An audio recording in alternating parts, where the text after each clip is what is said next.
சேலம் மாவட்டத்தில் நடைபெறும் நிகழ்ச்சிகள், முக்கிய செய்திகள், திருவிழாக்கள், அரசியல் செய்திகள், ஆன்மீக செய்திகள் அனைத்தும் தெரிந்து கொள்ள சேலம் நியூஸ் டுடே சேனலை சப்ஸ்கிரைப் செய்யவும்.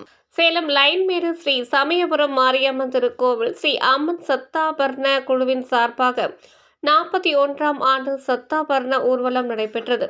மின் விளக்குகளால் அலங்கரிக்கப்பட்ட வாகனத்தில் ஸ்ரீவல்லிபுத்தூர் ஆண்டாள், ரெங்கமன்னார், விநாயகர், முருகனை அலங்கரித்து பல்வேறு இசை வாத்தியங்கள் முழங்க வான வேடிக்கையுடன் முக்கிய வீதிகளில் திருவீதி உலா வந்து பக்தர்களுக்கு காட்சியளித்தனர்.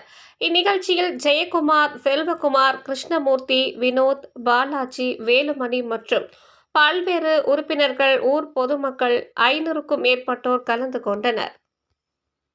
சேலம் லைன்மேடு 5 குழி அமரம் அருள்மிகு ஸ்ரீ சமயபுரம் மாரியம்மன் ஆடி திருவிழாவை முன்னிட்டு இன்றைய தினம் ஸ்ரீ அம்மன் சத்தாபரண குழுவின் 41ஆம் ஆண்டு சத்தாபரண நிகழ்ச்சி மிக சீரும் சிறப்புமாக நடைபெற்று கொண்டிருக்கிறது.